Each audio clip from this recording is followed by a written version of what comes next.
Je vous salue au nom de notre Seigneur Jésus-Christ. C'est l'histoire d'un monsieur qui voulait une épouse.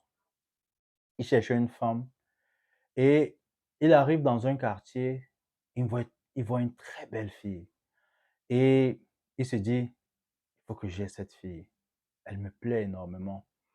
Alors, il commence à faire des investigations auprès du voisinage, ses amis, et que ce soit le voisinage, que ce soit ses amis, il le décourage en lui disant, ouais, c'est vrai, elle est belle, mais elle a un mauvais comportement. Ce n'est pas une femme avec laquelle tu peux faire ta vie. Elle est insupportable. Elle est une mauvaise personne, bien que tu la vois belle. Alors le monsieur se dit, je n'arrive pas à l'oublier, je n'arrive pas à la dégager de mes pensées. Je veux la connaître, je veux l'approcher. Alors un jour, il réussit à entrer en contact avec elle. Et justement, quand la fille lui demande justement pourquoi est-ce qu'il veut lui parler, et quand il lui dit justement le fond de sa pensée, comme on dit souvent au quartier, la fille le ramasse, elle le lave, elle le nettoie copieusement. Et il se rend compte en fait que ce que ses amis lui disaient et l'entourage était vrai. Elle n'est pas facile. Elle a une mauvaise bouche.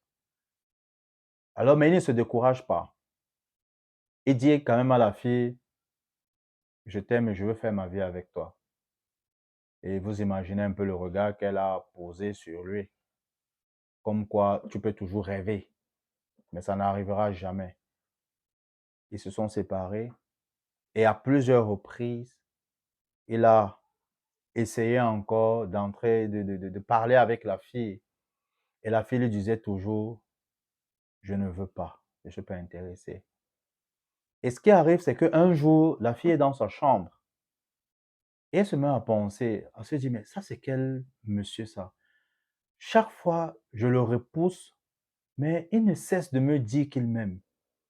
Il n'est pas découragé et il me lance toujours des mots d'amour. Pendant que moi, je l'insulte, pendant que moi, je fais tout pour qu'il se décourage, il ne se décourage pas. Et il me dit toujours qu'il m'aime. Il m'aime, il m'aime, il m'aime. Bon, peut-être il faut que j'essaie un peu de lui donner une chance et de voir si mon cœur peut changer vis-à-vis de lui. Alors, un autre jour, le gars l'aborde, le monsieur l'aborde et il se donne rendez-vous. Elle accepte le rendez-vous. Ils vont dans un restaurant et pendant qu'ils sont en train de manger, ils causent.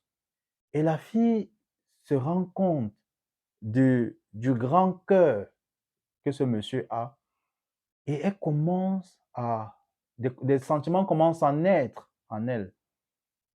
Et il multiplie les rendez-vous, il multiplie les rendez-vous, jusqu'à ce que même les amis remarquent ça et l'entourage remarque. Et on approche le monsieur, on lui demande, mais comment tu as fait?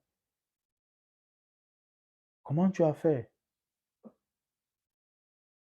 Parce que cette fille-ci que nous connaissons, on la voit déjà, elle n'est plus trop la même, hein. Elle est un peu changée. Il leur répond, je lui ai simplement montré ce que je ressens pour elle. Je n'ai pas cessé de lui répéter ce que je ressens pour elle. Et alors, ils se sont mariés. Ils se sont mariés et la fille a totalement, complètement changé.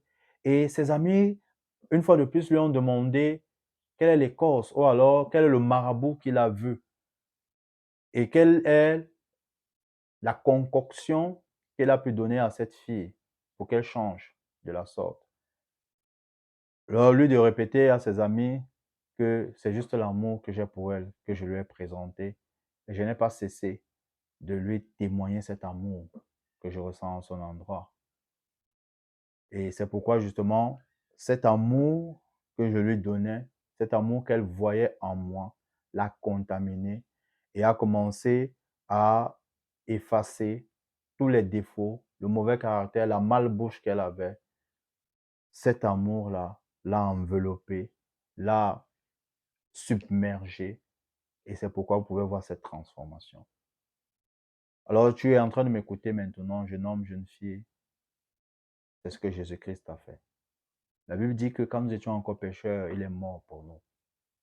Et pendant que nous sommes toujours en train de le rejeter, toujours en train de mener une vie qui ne lui plaît pas, lui ne cesse de nous dire, je t'aime, viens, viens en moi, viens, viens en moi.